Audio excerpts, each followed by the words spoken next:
Rona, thank you so much for being on. I'm so excited to have you on here. So let me just dive right into it for the audience. Go for it. Yes.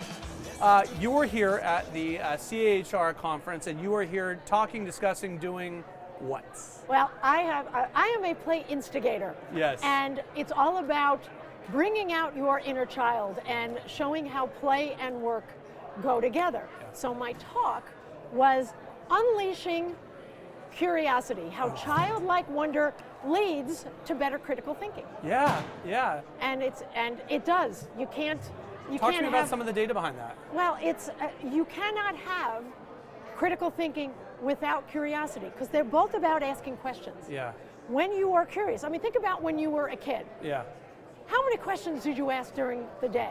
Does why over and over and over and over again count? Exactly, exactly. This is more than, I think it's Simon Sinek did the 5 whys. Yeah, yeah. This is better, Yeah. because you're not just asking why, you're asking who, where, Yes. what, all these other things. Yes. And that leads to innovative thinking and Yeah. how to look at things differently, which is what critical thinking is. Is your And thesis? wait, oh yeah. wait, Oh wait. yeah. Give me Rona. Give me So the no, end.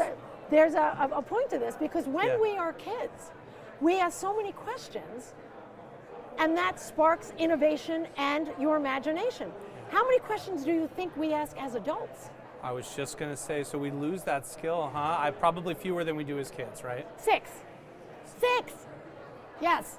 Can Per you day, imagine? or Maybe, Yeah. on the average. yeah. This is my So- wife when she's like, "Hey, did you go hang out with your buddy?" And I'm like, "Yeah." And she's like, "How's he doing?" I'm like, "I have no idea." She's like, "You spent hours together." I'm like, "I don't know." Right.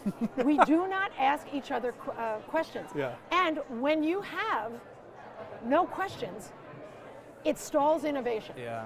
Yeah. Questions are key to everything. So Yeah. it's all about bringing out your inner child Yeah. and working with purposeful and attuned play. Play is the catalyst for that curiosity and innovative thinking, which leads to critical thinking, how to ask questions better. So yes, so it's so funny. One of my favorite quotes, and I think it's from Buddha, but I might be misquoting. But it's if you speak, you're only repeating what you already know. If you listen, you might learn something. Yes, and yes, I actually gave. We did an exercise that was all about listening. In your talk? In my Yeah, talk, yeah. it was called Interesting. Yeah, yeah. And I made people ask their partner. Yeah, yeah. Well, I asked them. I didn't Yeah, make yeah, them, yeah, because yeah, that's yeah. forced fun. So I asked them to have a conversation with their partner. Yeah. So if you and I Yeah, were yeah. in it, Let's do it. it'd be okay. Yep. So tell me what your favorite Halloween was as a kid and why. Oh, how sweet. Yeah, interesting. Well, and that's the answer. So you would answer, and Yeah, I yeah. would say, interesting, because Yeah, yeah. that's the name of the exercise. Yeah. And then I would do a follow-up and ask you a deeper question. It's all about asking Yeah. questions about Yeah, your life yeah, experience. yeah. People don't do that. They don't know Yeah. how. So this is great practice. Yeah. And I told them, look, take this back to your teens. Yeah, especially for It human teaches them- resource yeah. people. Oh my right? God. I mean, this fits everybody, obviously. Yes. But it's hand in glove. Well, with- yes, and when we're adults, we get into this circle of comfort. Yeah. Yeah. And we don't think about other things. We don't. There's a great exercise called Wander and Wonder, Yeah. and just give it a shot. Go outside. I challenge you guys. Go outside and wander and ask questions like a child.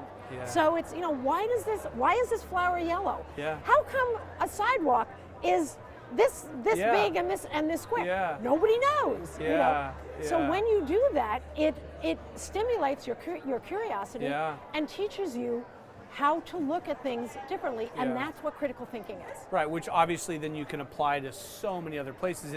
I was going to ask a moment ago before I got to the hold on. There's a point here. Sorry. No. Listen. I'm still curious about it.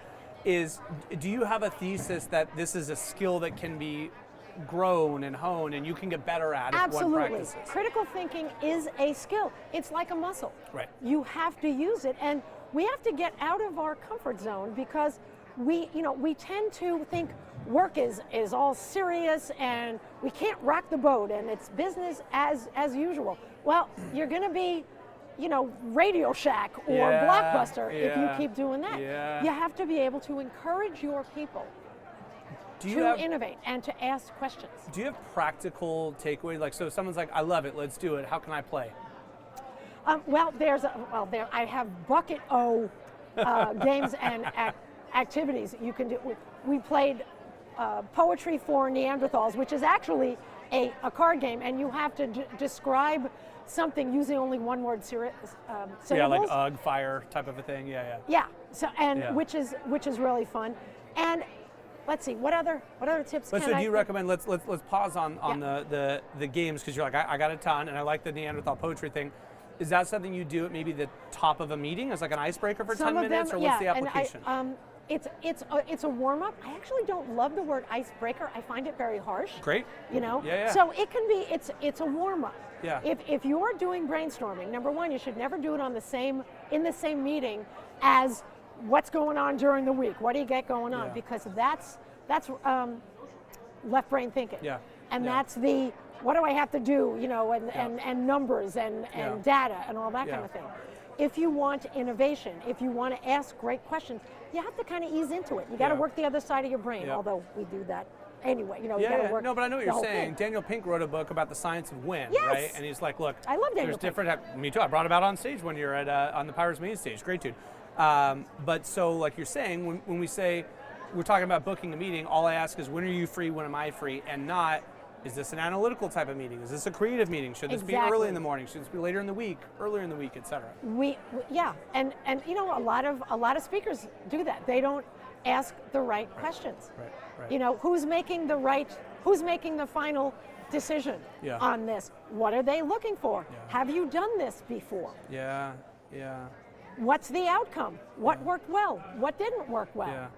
I could go on. And we don't think about questions. I think I hit the 6-question limit.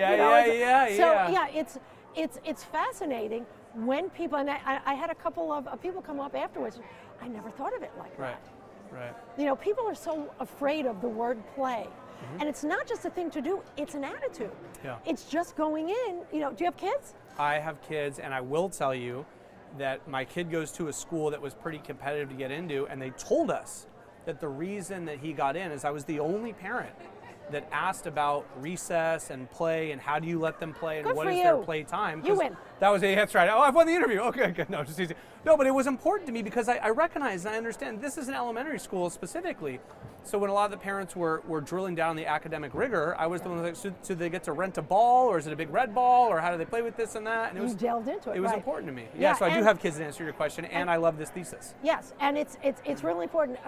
Dr. Stuart Brown is like the godfather of play. He started the National Institute for Play, and isn't it amazing that there is a National Institute for Play? Yeah.